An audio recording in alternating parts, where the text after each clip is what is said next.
আবারও সংলাপে বসছেন প্রধানমন্ত্রী শেখ হাসিনা। শিগগিরই আমন্ত্রণ জানানো হবে দলগুলোকে। বঙ্গবন্ধু অ্যাভিনিউয়ের কেন্দ্রীয় কার্যালয়ে দলের এক যৌথ সভায় একথা জানিয়েছেন আওয়ামী লীগের সাধারণ সম্পাদক ওবায়দুল কাদের।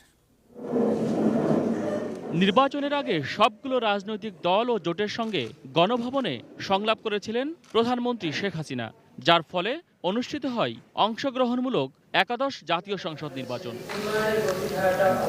নির্বাচনে আওয়ামী লীগ নিরঙ্কুশ সংখ্যাগরিষ্ঠতা পেলেও বিএনপি নেতৃত্বাধীন ঐক্যফ্রন্ট ফলাফল প্রত্যাখ্যান করেছে।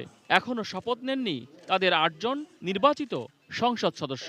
শপথের বদলে বরং তারা দাবি করছেন জাতীয় সংলাপের। একটি জাতীয় সংলাপ অনুষ্ঠানের ব্যবস্থা করা হবে। প্রথমে ঐক্যফ্রন্টের সংলাপের দাবিকে আওয়ামী লীগের সাধারণ সম্পাদক হাস্যকর বললেও রোববার তিনিই জানালেন শিগগিরই সংলাপের আমন্ত্রণ জানাবেন প্রধানমন্ত্রী। আমন্ত্রণ জানাচ্ছেন, এটা সত্য। যাদের সাথে সংলাপ হয়েছিল তাদেরকে তিনি গণভবনে শিগগিরই চিঠি দিয়ে আমন্ত্রণ জানাবেন। ওবায়দুল কাদের জানান, ওই সংলাপে ঐক্যফ্রন্টের নির্বাচিত এমপিদের শপথের আহ্বান জানানো হতে পারে। শপথ কেন নিচ্ছে না?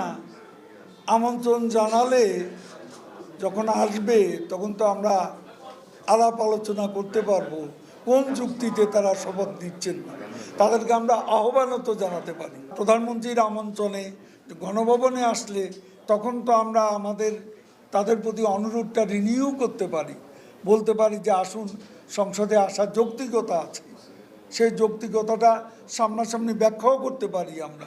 ১৯ জানুয়ারি আওয়ামী লীগের মহাসমাবেশ সফল করতে এই যৌথ সভার আয়োজন করা হয়। এতে অংশ নেন ঢাকা ও পার্শ্ববর্তী জেলাগুলোর নেতা এবং নির্বাচিত জনপ্রতিনিধিরা।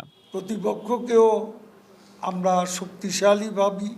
মহসিন কবির, এটিএন নিউজ, ঢাকা।